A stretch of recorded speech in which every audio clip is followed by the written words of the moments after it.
Coming up on the Empowered Woman podcast.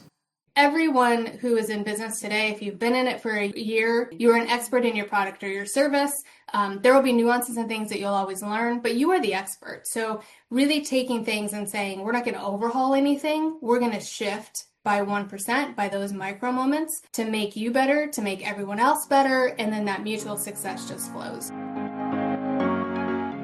Welcome to the Empowered Woman podcast, the #1 show on visibility strategies for women entrepreneurs. If you want to get empowered to be seen, stand out on social media, stages, TV, and more to make an impact with your voice and business, you're in the right place. I'm so glad that you're here. My name is Marcia Spurk, and I'm your host, professional singer and visibility strategist. Welcome again, and let's dive into today's episode. Hi, Amy. Thank you so much for joining me today. Hello, it's wonderful to be here. Yes, I am so excited for us to catch up. We've known each other, well, not in person, but we were in Denver. I know you've moved recently for the longest time, like pre-pandemic. We were in talks, and I'm so excited to hear what you've been up to. So why don't you tell us who you are and what you do? Yeah, so for all the listeners, my name's Amy. We run a communications company. So what that means is that we really do focus on the sales aspect. So sales teams, sales individuals, however, business as a whole and sales, if you strip it all down, it's communicating to connect. So we really focus on the how in between the systems to move everything forward and keep the momentum for you, whether that is an internal meeting, a client meeting, whatever that is, we structure it within that communication set. And so we work with businesses and teams to uplevel them with that. I love that. And I love a backstory. So I'd love to hear how you got into that. What prompted you? Yeah, what's the background? Oh, what's the background? Let's see. Do we have like 5 hours? Yes. Yeah. Right. I feel like the older I get, the more that story just gets longer and longer. So yeah, I have a psych degree, and I was came up through the ranks in the arts as well. So I'm classically trained in vocal. I was on stage from 3rd grade through college doing musicals. It is a love of mine. I have to have some sort of musical or music or theater in my life always. And it really compelled me to analyze people and how we're communicating in real time, right? Theater is communication. And so that unknowingly helped me in my career. After my degree, I had no idea what I was going to do, did not want to counsel people at all. So really fell into sales like so many other people do. It's amazing these days now. They actually have degrees in sales. Phenomenal. But really kind of started, quote unquote, winging it with the best of them back in the day. It's kind of how you did it. And to a large degree still in many aspects. So had a fabulous career in that for 17 plus years, and then really got bored. Got really stagnant. I wasn't learning or growing anymore. Our products shifted here and there, but that was it. It's covered the same 5 states I had covered the last, X amount of years, and really sat down and thought, okay, well, I make good money in sales. And so is this something that I'm willing to be bored in as a career and then eventually retire and be happy with the income? Or can I upheaval everything, walk away, and see what happens? And so I just walked away. I literally quit before my company was formed. And then took 6 months and decided, okay, what do I want to create? Do I want to run a company? There was never in my life on my bucket list of, I want to be an entrepreneur. No, absolutely not. There's so many things I don't like about being an entrepreneur, which I'm sure many people can relate. Yeah. But I think that being able to drive what I was missing, so being able to take what I loved in corporate, the communication aspect of like putting these random people together in a building and say, now go all play nice in the sandbox is hilarious to me still.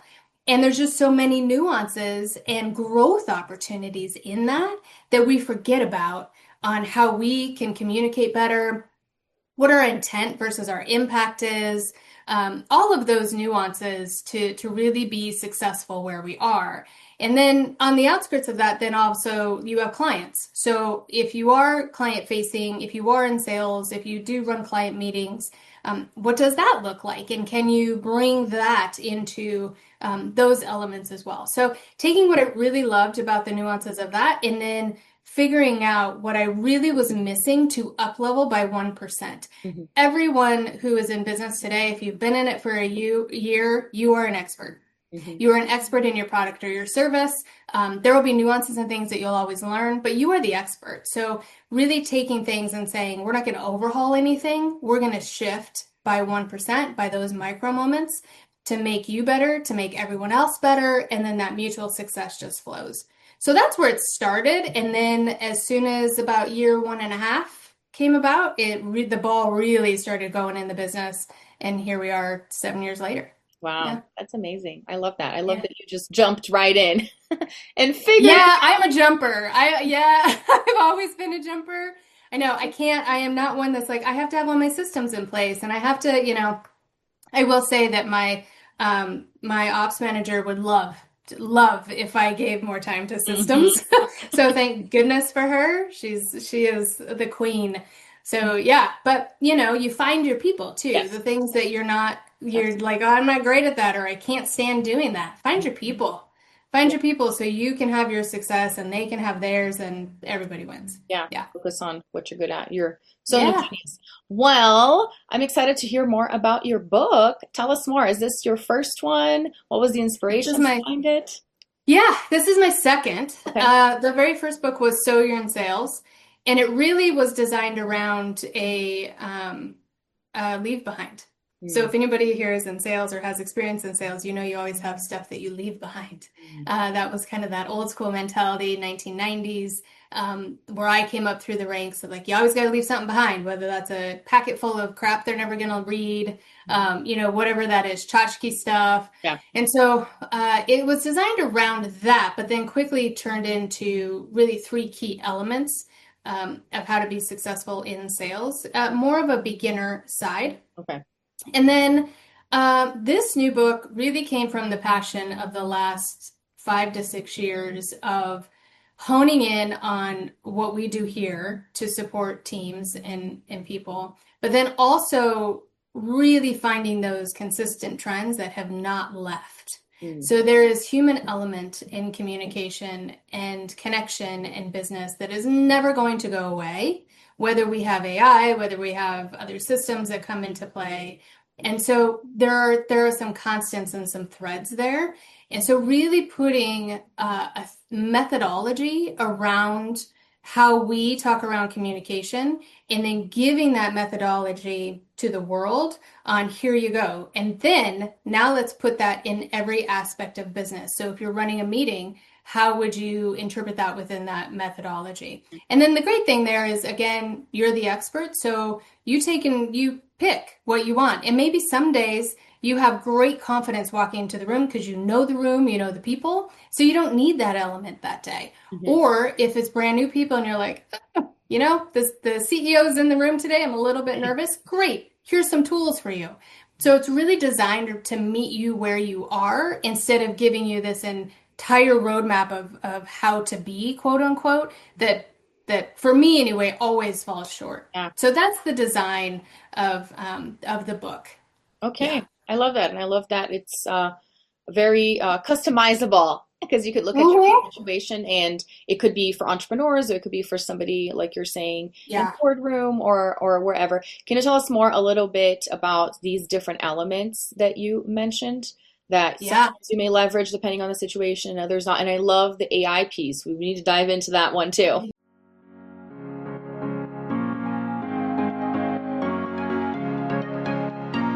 Hey, let me ask you a question. Would you like to be my next guest on the Empowered Woman podcast? Do you have a story you'd like to share? Want more visibility for your business on a show ranked in the top 0.5% in the world? Well, then head on over to martasburke.com/podcast guest for more information.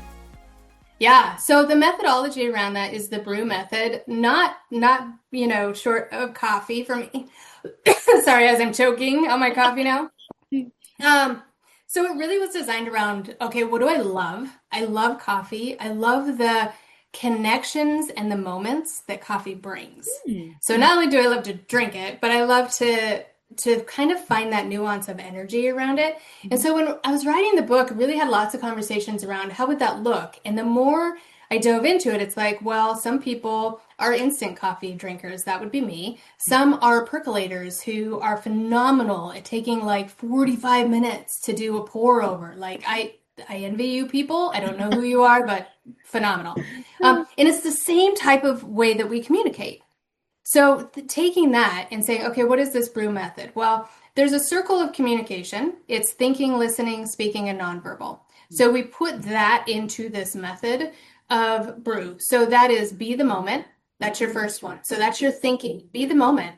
You want to be the momentum in that room and be the moment in the room. How are you going to do that? Well, you need to prep more. You absolutely need to prep more, and you need to prep differently. So I'll give you two examples. Number one, how are you walking into the room? Is your nonverbal on check? Are you prepping that? I guarantee you you're not. And then questions. We always prep questions for things, or we have a run of them in our brain. When was the last time you reframed those questions so they sounded unique and they sounded like you can have impact? Reframe, right? So we're looking for that momentum within there. That's be the moment. And then the second one is raise. So raise confidence. We all can use a raise confidence, not necessarily just for ourselves, but for others in the room. So we want to make sure that our credibility is high, not just our relationship skills, so that we raise that confidence in the room for others to lean into us and be able to listen for that impact. The reverse is also true. If you need a little bit of uplift in your, your confidence, absolutely. That's where the nonverbal comes in. We can practice that, right? And then we go into engage. So here you are communicating, whether that's a coffee meeting, walking down the hall, in the elevator. What do those engagements look like? How are you doing that, right? And going through. And then the last one is, what about the crap? What about the stuff that just happens? Because I don't know about you, but there is never in my life where there has been a meeting that is 100% perfect. There's always something random.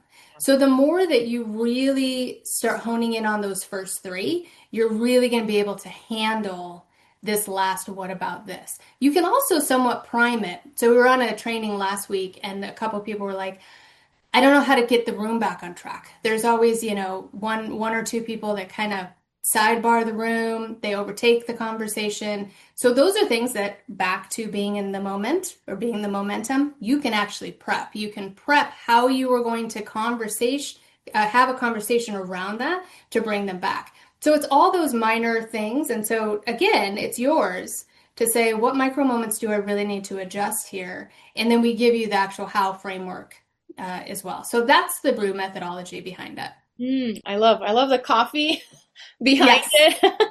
It has a lot to do, it's true, with the connection and also mentioning the different types of people. I think I am always fascinated by like personality assessments and frameworks and things like that, because there's a reason why we are different, right? There are people that have passions for the 45 minutes roasting whatever process, and then there are those of us that want the instantaneous things, and there's value in all of that. Back to what you were saying, hire people in your team that will help you with your weaknesses and all of that stuff. Yeah. Love that. Well, tell us the name of the book and how can people find it? Is it already out there? Amazon? It's live. Yep, it's out in the world. It's called Connect to Close. And you can find that at Barnes & Noble. You can find it on Amazon. It's there for the taking. Yep, so Connect to Close. Yeah, it's been out for about a little over a month. Okay, wonderful. We'll make sure and have that link in the show notes. Well, tell us more about, future planning, like putting this book out. What was your vision behind this and, and thinking about the future of your company and what you're doing out there with communication in the world? Yeah. So the company itself, we work with a lot of companies within training teams. We work on different levels. So we're a boutique firm for a reason. We come in and really analyze and talk with you all around how you want this to go. It's not canned. Our methodology will always be there.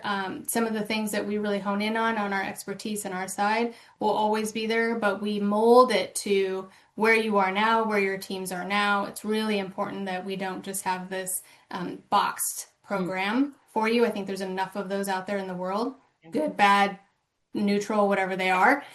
So really designing it around, again, that human element and what's needed in real time. So that's what the company does. And we're always working with different companies, either throughout the year, or we do a conference, lots of conferences where we'll come in. I'll do some speaking there, and then we have a training element that follows. That's a really big element right now in conferences, which is fun. I like that. I wish that was when I was back in corporate, where we didn't just have a speaker, we actually had kind of more of a workshop after to put that all into play. So that's amazing. And then on my side, book-wise, we are doing a lot of these, which is phenomenal. And then we're going to keep pushing some speaking engagements and talk tracks throughout the year. I love that. Well, in speaking with about the different companies and people that you support, I wanted to circle back to the AI conversation. Yeah. Here, what are some of the things that have been popping up?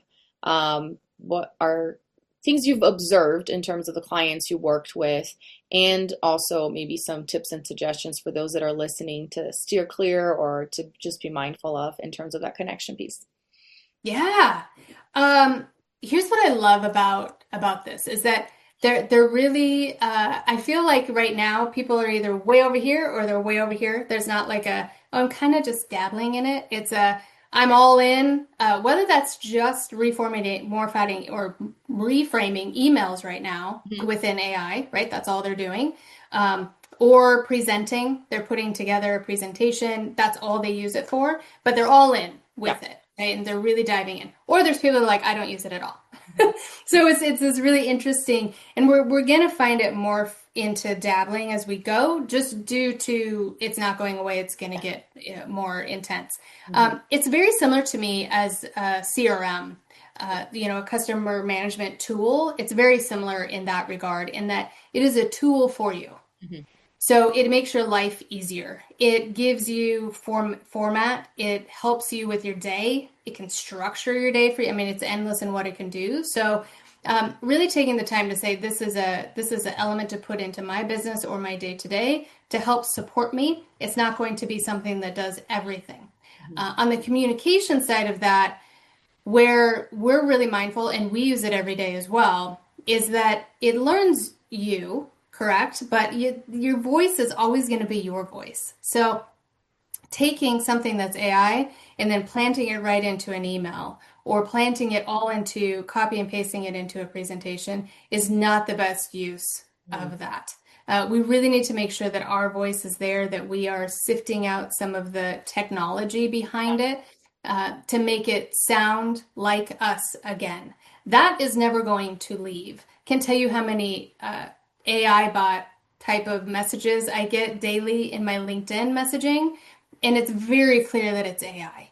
And it would have only taken 2 seconds for them to reframe one sentence to make it sound human. So really making sure that we are still in that human connection element. That's not going away, but that this is an amazing tool to level you up as well. Yeah, I love that, because before AI, and I noticed this with myself, speaking for myself, but I think it has a lot to do with what you're saying. It would take a long time to do certain things, right? Ever. Yeah. And now that I can shorten that time, why wouldn't I take a little bit of time to go through and make it sound like me? Because I already saved so much time, as opposed to, I saved all this time. Now I just go copy paste. And more people, because we've been using it so much, are noticing it, right? And calling people out like, this is total AI, and the emojis and the aim dash and blah, blah, blah. I'm a part of some communities that now have filters, because you can create AI filters. I love that. AI. Yes. Be like, we're not approving your post because this doesn't sound original. Yeah. And AI is the one making that diagnosis. It's just fantastic in so many ways. Yes. Cool. Yeah. Well, I'm so excited to reconnect with you, to hear what you got going on. Thank you so much for sharing with us. Before I have you tell us more how people can connect with you and also get in touch with the company, remind us about the book. I like asking all my guests what I call my $1 million question. Are you ready? Yes, I think. Amy, what is an empowered woman to you? Ooh, what is an empowered woman to me? An empowered woman is one that knows herself. So it doesn't matter what she does in life, career, quote unquote, career-wise. An empowered woman to me is someone who really has centered herself and is curious about herself, pours into herself, because then she will be a light no matter where she goes.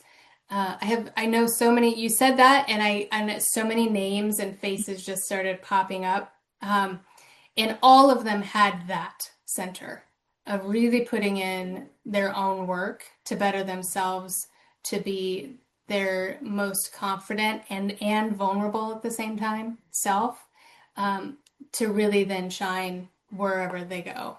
It's not an outward, it's an inward for sure. That's an empowered woman to me. I love that. I love how our brains work that way, that things can go so fast with just a word. You're already thinking about people. Oh, yeah. Yeah. So many faces just came up. I was like, oh, that's beautiful. Yeah. Mm-hmm. That's So fascinating. now I need to reach out to all of them and say, I just want to tell you that you're an empowered woman. Yes, I just thought of you. That's fun. I like Yeah. that. Cool. Well, tell us, how can people find you, learn more about the company, and also remind us about the book? Yes. So the book, Connect to Close, you can find that on my website, but you can also find that on Amazon's easiest, Barnes & Noble as well. You can find the company at salesandpresence.com, and me, it's just amyreczek.com. However, you can also just find me on LinkedIn, and everything will be right there for you. So that's a very easy one. So any of those, you can find us. Amazing. I'll make sure and have that all in the show notes. Thank you so much again for sharing with us. It was great to catch up. Thank you. You too. Thanks so much for tuning in today. I hope this episode empowered you. And if you enjoyed the show, please join the Empowered Woman community on Facebook and share with friends, or leave a review on iTunes so more people can discover this empowering message. Until next time, bye.